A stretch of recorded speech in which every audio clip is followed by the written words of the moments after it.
Right, apologies for the late start this evening.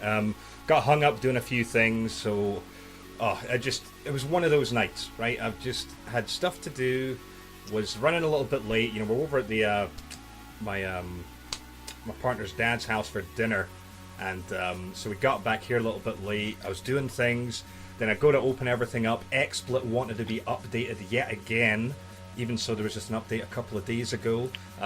Then, sure enough, all the APIs are broken because Mixer must have had a few changes and stuff. Thanks, Josh. Thank you. I'm glad I'm your favorite, Scott. So yeah, I'm a bit behind the power curve this evening, which sucks because I hate being that way. I like to be organized, I like to be, on the ball. And of course, another bad thing is I didn't even get a chance to change my t-shirt. So I'm wearing this yellow t-shirt, which as you can see is going to give a bit of a distortion over my shoulders. So apologies, watch out for your... Yeah, that's exactly what I'm just saying.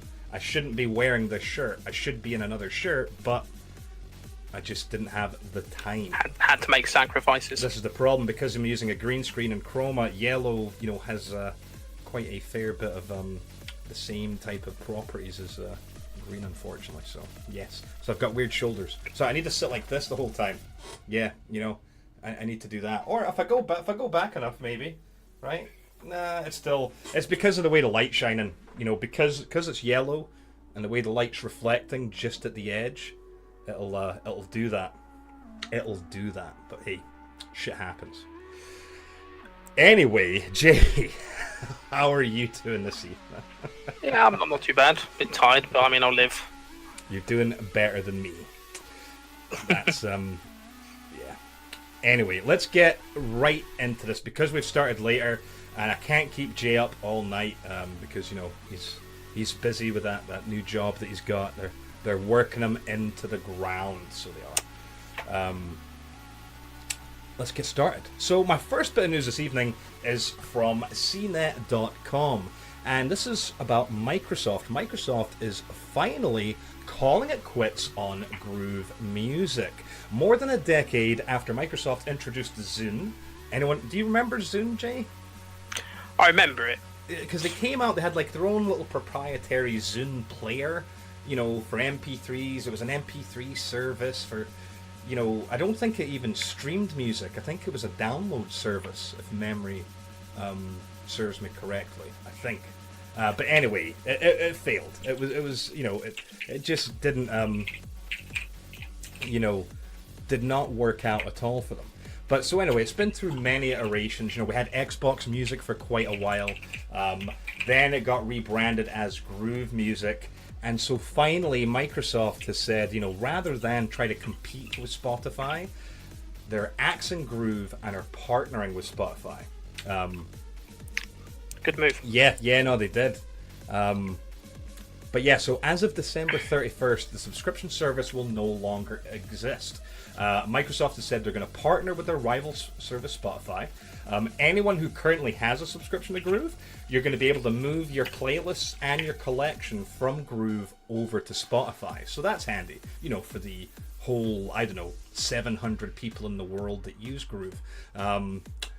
And as part of the transition, you are also going to receive 60 days of Spotify Premium for free if you qualify.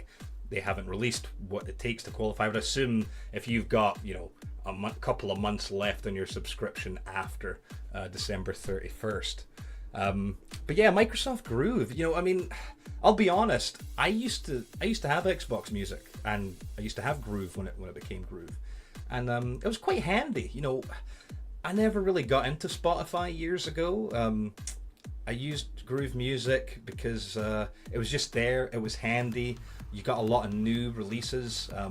Because even at the time, YouTube wasn't as good as it is now. Because, let's be honest, nowadays, between Spotify and YouTube, you can get any single music video or, any single track that you want. But Groove Music was quite handy because I also used to have, from years ago, and I still do have, a huge collection of music, like physically on my computer. So Groove Music was quite handy for me because it actually, would scan all that and just automatically generate playlists and whatnot. It was decent.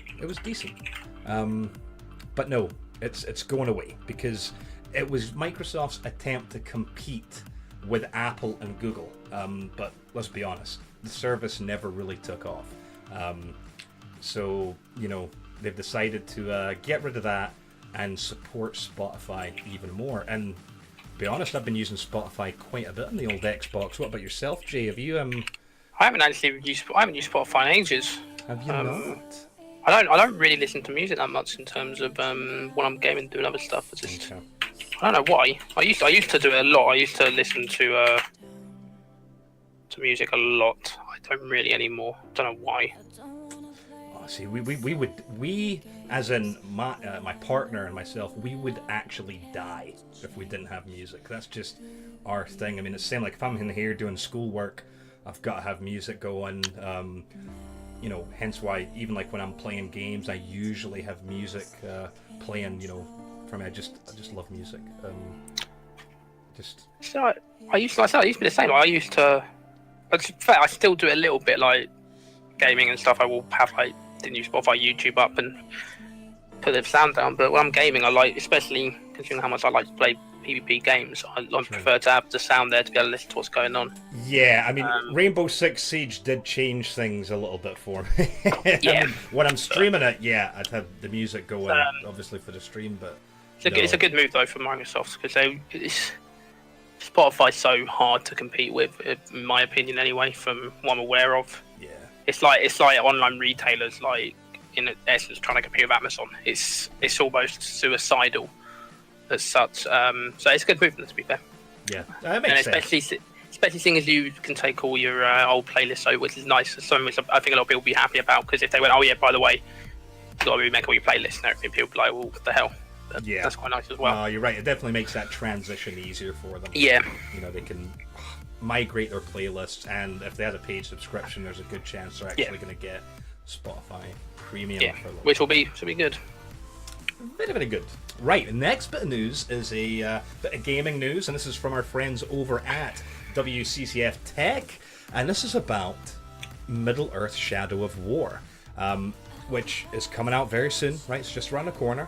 And this is to do with one of the controversial parts of the new Lord of the Rings base game, and that's about loot boxes. Loot boxes felt like a good fit for Middle-earth: Shadow of War, the developer says. It's just making the money. I mean, let's be honest. I mean, I loved the original Shadow of Mordor. I mean, just fantastic game. It was that. Okay, when I first got my Xbox One, it was Shadow of Mordor, it was Forza 5, and Destiny. Those were the three games I had to have, as soon as I got the Xbox. And I was really, really looking forward to Shadow War. I think we all were. We've all talked about it around here.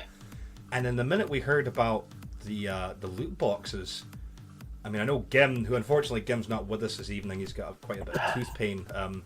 He just totally went off the game as soon as he heard that. It's one of the most controversial aspects of Middle-earth: Shadow of War is the introduction of these loot boxes. And I mean, what do you think of this, Jay? Patrick Shanley, who's a reporter, was talking to this Michael D. I don't want to screw this guy's name up, but Michael D. Platter, I guess, Plater. That sounds about right. And they're talking about how they felt the loot boxes were a good fit for the game, as they want players to continue enjoying the game for a very long time by providing an infinite variety of orcs through the boxes. And so this is, in quotes, we want people to be playing this game for a long, long time. In addition to that, one of our key features is almost an infinite variety of orcs and enemies you can create. The ability to go to a market and play with that system and purchase additional orcs like that feel like a really good fit. You can do that with the currency in the game, and the paid currency, gold, as well. So hey, sold, right? I mean, Jay, they convinced me. They've convinced me. It makes sense. I think you've got to look at this from quite a few viewpoints. First of all, as I've said many a times before, unfortunately, microtransactions, loot boxes have become such a big norm in gaming now. It is ridiculous, and it's unfortunately a sad thing. And like I said, it's obviously originated mainly from mobile games, because that's how a lot of indie developers made their cash, and unfortunately, it has something that's been noticed for a long time has transitioned in. Again, I mean, I'll take one good point from this is it's not anything that is like being used in multiplayer is going to essentially become a pay to win. It looks like it's mainly cosmetic stuff, which I much prefer loot boxes and paid stuff to do that. Jay, do you have any idea? Because Karma had asked, and I don't know. Are the things that are in these loot boxes, are they still, like, are they available just by grinding and stuff? From what I can gather, as I said, you can get it with currency in the game. Okay. So my assumption is there will be, now this is where I come to the make or break point, because originally seeing this article, I was like, oh yeah, of course loot boxes are a good fit, it's making you money. But looking at it, the fact that you can get it through the currency in the game makes it a little bit better, but how much currency you can get from that and how quickly you can rack that up will be the make or break situation. Because in all honesty with you, this is essentially, my opinion is, I could be wrong, this has been put in as a money maker. Yeah, which means if so, they've got to balance this fine line between not being too quick and not being too slow. This is the problem I have with it, Jay. I mean, like Mr. Creech and Karma are both saying that, they don't like microtransactions. And me personally, I think, especially when you think of how they were introduced, in a free-to-play game, they made sense, because in a free-to-play game, let's be honest, the game itself isn't profiting a company. So microtransactions for me made sense. Look at World of Tanks, look at Warframe, both very successful games that are free. League of Legends. League of Legends. They make a shit ton of money off those microtransactions. And it's perfect because it allows you, the player, if you really want something, you can buy said something. It's not going to be game changing, right? It's just going to give you, whether that's cosmetic items or, unlock, like in World of Tanks, premium tanks that don't perform better than the normal ones, but they just allow you to make currency quicker, all that kind of stuff. And for me that makes sense, because then you're getting something, and in return you're supporting that dev. You're saying, right, you know what, I like this game enough that I'm willing, even so it's free to play, I'm willing to give you some of my money because I like what you did there. And I get that. I totally understand that. But when it's a full-priced retail game, and they're slapping on these, look at Destiny 2. I mean, you and I have both bought silver more than once. Yes, unfortunately. Right? And we do that because, we enjoy the game, and there's things that we want. Like me, I was on my quest for exotic ships and sparrows, right? So for me, it was worth it. Pretty much the reason you buy silver on Destiny now is for that. I mean, it was. And so I don't have that big of a deal with it. But when I think, I think that's because I'm biased. I have that emotional attachment. It's a franchise that I really enjoy. And with a game that is yet to come out and being told all this stuff, I think it's easy to be skeptical or cynical about it. But who knows? We might, if we pick this up and we love it, we might actually be starting to justify and go, oh, you know what, Jay? Actually, when you look at the price of these boxes, that's really not that bad when you consider what you're getting.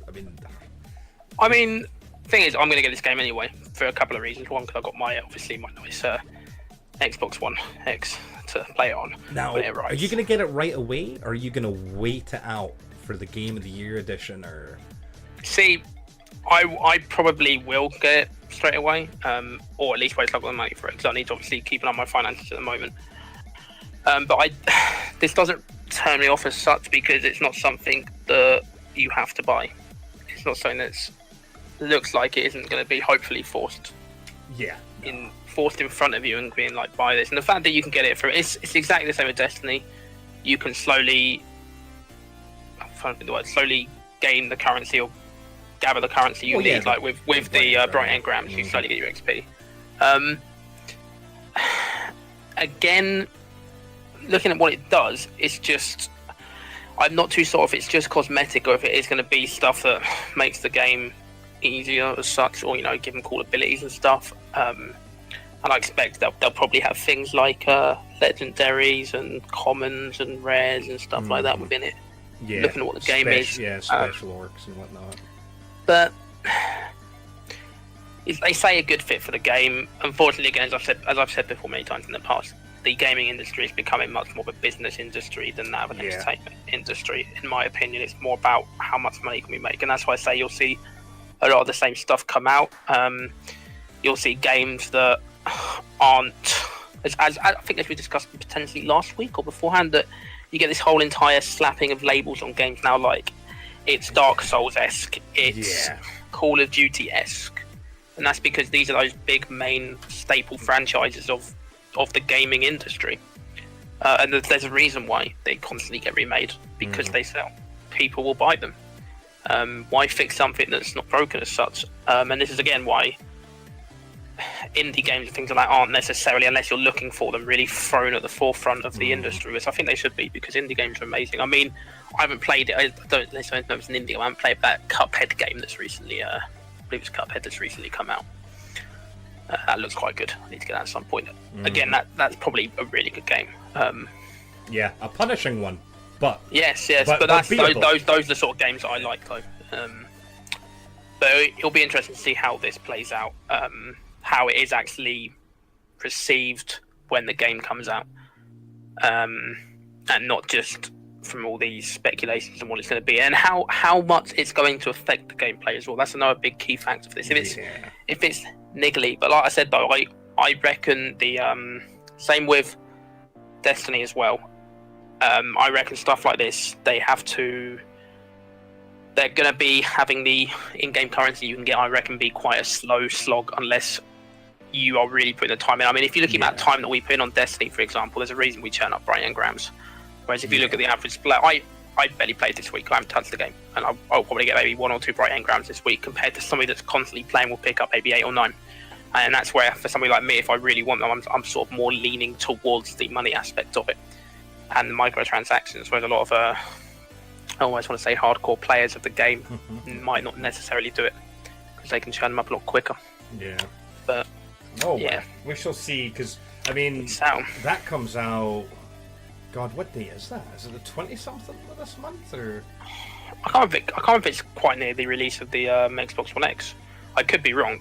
I thought it was coming out sort of near that sort of time. I'm pretty sure it's October stuff, because I mean, you know, like October. This... Wow, that is October the 10th. Yeah, see, the 10th. Yeah, I thought it was just around the corner.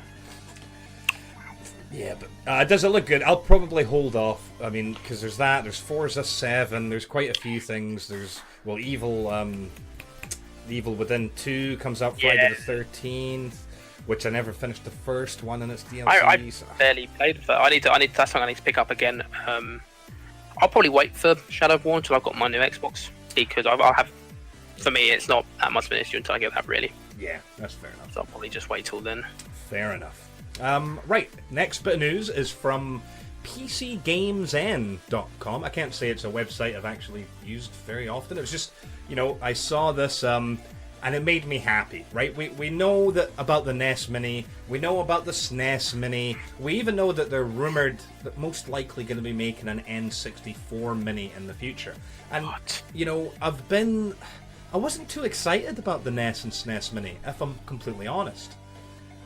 Now this one, when I initially saw this, I was super excited, because this was my childhood, and this was the Commodore 64. So sure enough, a C64 Mini is coming. It's expected early 2018, and allegedly the C64 Mini is only the beginning of the Retro Games. Retro Games is the name of the company that's going to be making this, part of their plans. So it'll be interesting to see what happens. They've got a concept box here that shows it's actually going to come possibly with the old school joysticks that we used to use. I never had one that ugly, but I mean I did have one similar to that with the 2 buttons on it. Usually I had nice ones that had triggers and whatnot and everything. But it looks like it's going to be around $70, £70. See how they did that there, Jay? They just changed out the dollar symbol with the pound symbol. That's how it always works now. There's no. Who cares about currency conversion? Exactly, the symbol. Yeah. But yeah, initially I was really excited about this, because the Commodore 64, like I said, that was my first gaming system as a child. And I had it for absolute years. I had a huge collection of tapes, because yes, I didn't have a disc drive for that. I had a tape deck So it was cassettes that the games came on. And I always remember you had to put the cassette in, right? Press Shift F5, and then you would push play on the tape deck, and it would take about 10 minutes for the game to load. And then if there was any kind of errors, you know, you were kind of snookered, you were mucked up. But anyway, I was really excited about it till I looked at the games list, and I really didn't see many games that I was really, really happy about. So we'll just have to see. We'll have to see. This isn't coming out till next year. With any luck, they'll change the library a little bit. But I was not blown away by the list of games that they were saying. But yeah, there's other things coming out. I allegedly going to be doing a Sinclair ZX Vega, or Spectrum as it used to be called, an Atari box. There's all sorts of things that are going to be coming later on down the pipeline, it would seem. So it's almost contradictory to my point earlier of all these big staple games being the forefront, because retro gaming is making a comeback, especially with all of these remakes of NES Minis. The old Commodores, they'd be a little bit before your time, I would imagine. Yeah, they would have been. A little bit. You're more Super Nintendo generation. Yeah, I didn't actually have one. My first console was the N64 and the PlayStation 1. I had mates that had them. I had played on them, but I never. It's all about the N64. Although saying that they can make a miniature GameCube, I'll be happy with that. I used to love the GameCube. But I digress. Right, I wanted to do something actually different this week as well. In the past, I've occasionally referenced articles on Scholarly Gamers. It doesn't happen very often, but I've really been thinking more about it, and you know, I want to try doing it more often. And I thought this week was a perfect time to do it, because our good friend Mr. Creature here got early access to a review copy of a game called Empire, and he put up a very tasty review on scholarlygamers.com about Empire, Lords of the Sea Gates. And I'll tell you what, reading through it, I'm really interested. I mean, I remember when we got the information about this game that, hey, you know, it was going to be available to review, it sounded quite interesting, because it's, get this, Jay, I mean, it's set in neo-Victorian New York, and there's been, like, disastrous flooding, and so basically, you know, everything's kind of become this compilation of city-states, and the city's full of nothing but polluted water. And it's an RPG that's kind of, you know, isometric, top-down, like the old-school style, like how I used to play, you know, Baldur's Gate. Baldur's Gate, yeah, literally, that's what comes to mind with this for me. So, I mean, right off the bat, that's got my attention. That's, you know, got me interested. But reading through Mr. Creature's review here, you know, looking at what he's talking about, the visuals, how they're, you know, they're set in the early 1900s, and everything, all the aesthetics, even like the colors that were kind of dull and washed out, really add to that feel. And it just looks, I've got a couple of screenshots here. It does actually look quite nice. Yeah, it does. It looks like a really, really nice game. And, you know, to put this into perspective, Mr. Creature is no stranger when it comes to RPGs. RPGs is probably his favorite genre of games. You know, going all the way back to his roots. I think he first began with things like Chrono Trigger when he was younger. And, you know, he came out with a really, really good review. He really, you know, explained a lot about what the game's all about. And he gave it, you know, a 9 out of 10. So if he, you know, me knowing how picky he is, yeah, it's got to be pretty damn good. It is now... and I could tell it. But yeah, just, you know, it's available on Steam now. It just came out October 5th, so that was Wednesday. And I don't think it's super pricey either. I don't think. Let me have a quick look. I would be quite intrigued by it, but with my amount of game time at the moment, I don't have time for the. Looks like in the States it's what, $29.99. For us, it's $22.99. Oh wow, they did just swap the sign. oh, hey, I've got to show you a screenshot of this, Mr. Creature. You'll like this, because on the actual Steam page, let see. Oh, I need to zoom. Let's see if I can zoom this a little bit. You can do it. You can zoom it. Where are we hiding? Look, there we go. Reviews. Empire provides an interesting world with captivating artwork, fantastic gameplay, and a storyline that kept me engaged the whole time. 9 out of 10, scholarly gamers. You are famous. You are on their actual Steam page. Well done, sir. See, that's what it's all about. I knew there was a reason why I brought up Josh's article here. But yeah, it looks really cool. And to be honest, I mean, I haven't played a traditional isometric RPG in years. I've got Baldur's Gate 2, I've got Icewind Dale, I've got all the old CD-ROMs, but I don't think they'll run on modern hardware. You know, so I just think your disc back out at you and be like, no. Yeah, dude. What is this? I went through all of that library, and yeah, most of those CDs, they're basically just shiny things. I used to love Baldur's Gate. I used to play as a kid. I used to love that. It's such good games. But yeah, there you go. Josh is one of the first people I know to have played that game. He thoroughly enjoyed it. 9 out of 10. Available now on Steam. That's Empire with a Y. Check it out and tell us what you think. Speaking of games that are coming out, this is from Forbes.com, and this is about Star Wars Battlefront 2. The beta is live right now on PC, PS4, and Xbox One. Let's talk about Star Wars Battlefront really quickly, shall we? The first one, I mean. Yes. Because the first one, I mean, what's the best way to do it? Is crap too strong of a word, Jay? Is crap too strong? I was talking about Battlefront. We're talking one that's most recently come out on current gen. Yes. Yeah. Okay. I'm going to say we're not. No, not the old classics. No. That'd be blasphemy, Jay. I'm not going to speak ill of those games. I didn't buy it mainly because at the time I had a lot of games on play, still do. It wasn't. To be fair, I enjoyed it. It wasn't too bad, but I think for me and I think for a lot of people, the lack of the space battles is what caused it a lot of harm. Because that's what a lot of people liked. Like, I used to have the light version Battlefront 2 on PSP, and I used to play the Galactic Conquest modes and the space battles, and then the going onto the planets, and that was amazing.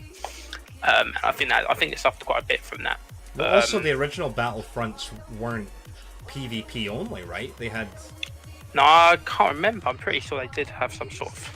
Yeah, they had some kind of PvE element. I'm sure. But I think wasn't it Battlefront, which is where Battlefront 2 will come up to a minute, I expect. Is amazing because obviously Battlefront didn't have a campaign mode. No. It was just. It had like weird mission things you could do. All right, Mr. Creature, take it easy, bud. I think so. I barely touched the thing, but obviously with Battlefront 2, well, from what I'm aware, there's still going to be a pretty good in-depth campaign, which spans over all 7-8 movies, isn't it, or something like that? Well, I mean, that's the thing. I'd say 7-8 movies. These epic battles in Battlefront 2 are allegedly going to spread throughout every era of Star Wars, ranging from Naboo to Endor and everywhere in between. If you've already pre-ordered Star Wars Battlefront 2, the beta, the closed beta has began. But the open beta goes live on October 6th. So, you know, for folk that want I shall be downloading that for the weekend. Yeah, I want to give it a try, because I did the beta for Battlefront, and it was cool, it looked nice, but it just didn't impress me. I just wasn't... From what I've seen so far from this, and I'll finalise my sort of ideas from a beta perspective, it seems like it's going to be really good. Mm-hmm. I'm quite looking forward to it. I was quite looking forward to Battlefront, but this does look like it's a massive improvement. I mean, you just look at... Yeah. I mean, it says here somewhere... Star Wars Battlefront 2 promises to be a much broader answer to complaints that Star Wars Battlefront was short on content at launch. And obviously, the campaign takes place after the destruction of the second Death Star. Mm-hmm. So I'm quite looking forward to seeing what they do. But I think it'll be I think they've probably taken a lot on board of what went wrong with Battlefront, and I reckon they probably might have improved it. But again, won't know until we play the beta and until we see the final product. No, because again, it's it's such a shame when like such an iconic franchise like Star Wars, has had its up and downs when it comes to games. I mean, I really enjoyed the oh god, what one was that on PC? Jedi Outcast, I think the original Jedi Outcast. Is that right? Yeah, I think one of those was supposed to be like really, really good.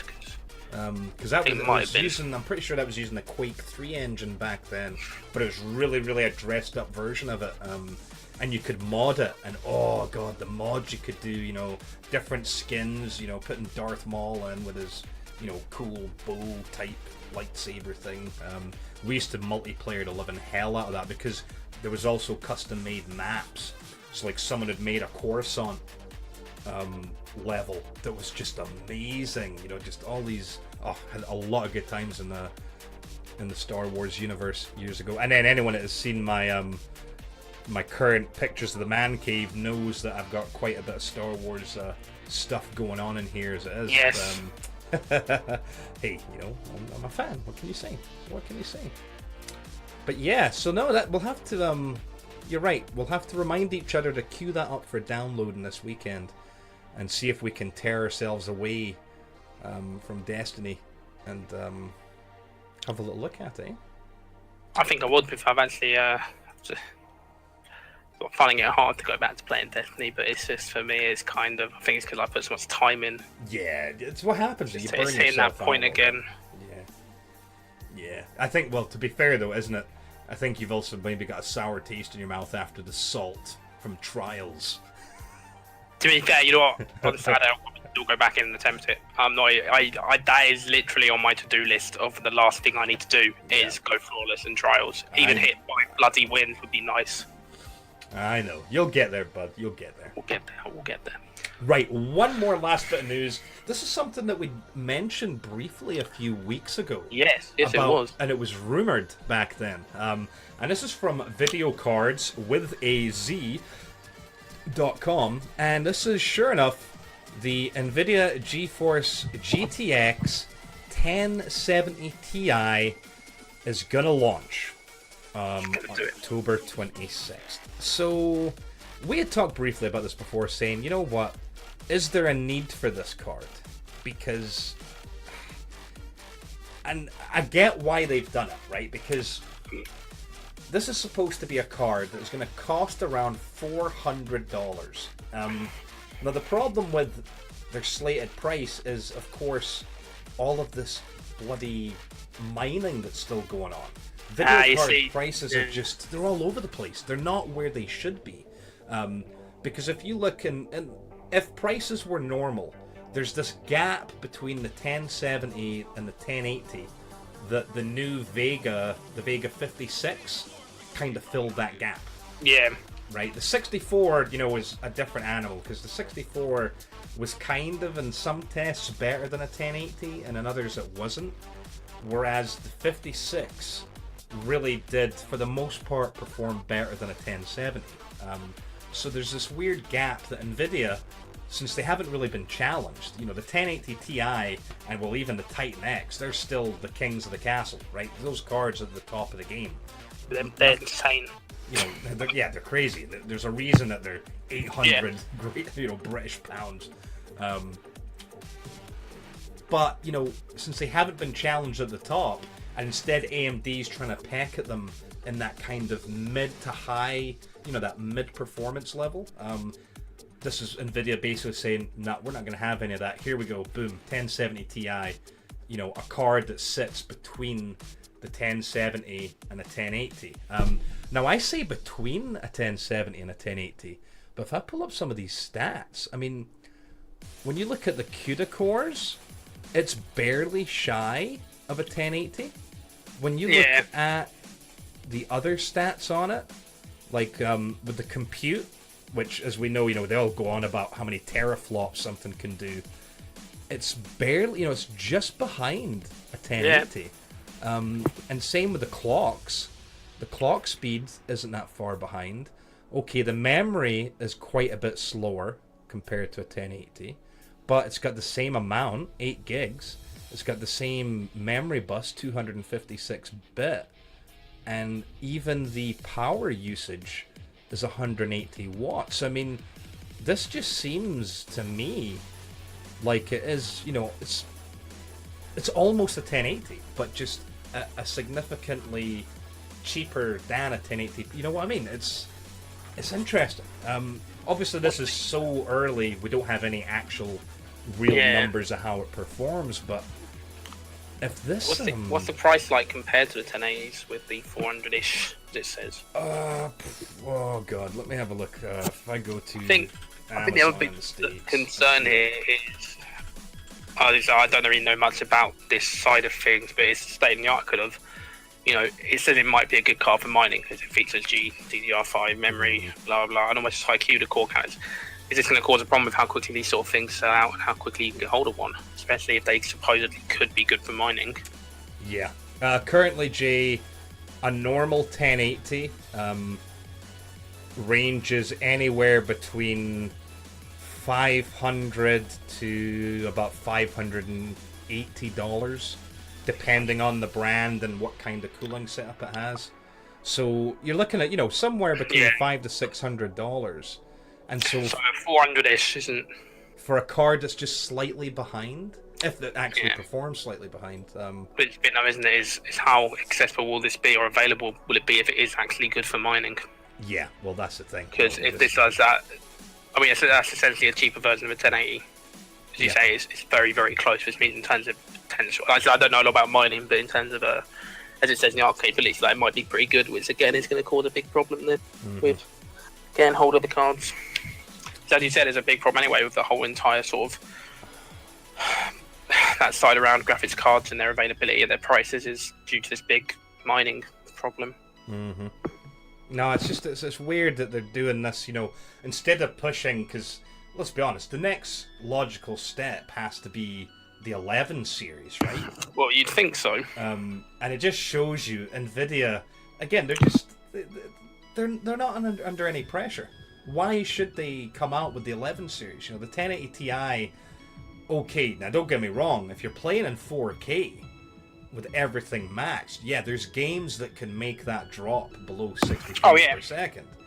So, you know, if you ask me, there is a reason to come out with the next gen of card, but why should they? Because, you know, this is the fastest thing that's out, no one's challenging them. So, I mean, I get it. It'd be interesting to see what prices are going to be like that for us over here. Yeah, definitely. You know what I mean? Because that's quite interesting. When you think of, like, right now, I can't believe that. See, the 1060s, they cost more now than when I bought mine. Because I bought mine right at launch. Like, I pre-ordered it, right? So I got it the day it came out was the day I had it delivered to the house. And I got mine quite a hell of a lot cheaper than what they're charging for them nowadays. Because, I mean, I'd love a little bit more power, but again, because I use 1080 panels, the 1060 is fine, you know, for me at the moment. But a 1070 Ti, you know, just trying to think for later down the line, you know, for that that 4K TV next year. You know, just saying. Well, yeah. So that's why I've got to start looking at as well. What bleeding 4K TV I want. Oh, I know. Well, see, that's the thing. You should, well, I know you've got obviously other real-world responsibilities, but you can start putting together a cheeky little Amazon wish list, right? And start, you know, as your pay... I will start looking at expensive PC parts and being like, right. Did you ever look at that TV that I'd linked? Yeah, I had a brief look at it. That's and the one. The thing is, it's nice, but it's too big. I need because obviously of how my desk isn't the size. You'll want what, about 32 or something, or 20? 27 to 32. Okay, right. I will do some research for you, sir. Yeah, yeah. I'll have a look. Right. Okay. That is us. A fairly short one this evening because we started late. I do not want to keep Jay up too late because, you know, he's a hard-working young man, so he is. I wouldn't go that far. But... Well, plus also it factors. I mean, I've got to stay up and I've got to edit and do things and whatnot. So, yeah, well, exactly. So it's fine. But thank you so much for joining me, Jay. No, thank you. It's always fun. You know, thanks for tech and stuff like that. We try. You know, sometimes this has been the problem with because we've been like between releases with not much stuff coming out, I feel like last week before it was quite difficult to find things. Yes. So I've been quite happy this week. There's a bit of decent news. There was the whole 1070 Ti stuff, and next week hopefully we'll have some more hot items. Hopefully, can't see in the future, but maybe. Thanks to everyone who joined us live this evening to watch the show. If you're not watching this live, but you're watching this on demand, chances are you're watching at scholarlygamers.com. Thank you so much. Make sure to check out all our other content. We've got some great articles. We've got reviews. Hopefully even more reviews will be coming because we're getting contacted by more and more devs as the weeks go by. And yeah, make sure to check out our YouTube as well, our Scholar Gamers YouTube. Not much on it yet, but it's growing. We'll get there. You'll see. We're going to get more stuff there. But as always, thank you so much. We will see you next week, same place, same time, and yeah, hopefully we'll have some decent news then. Take it easy, folks.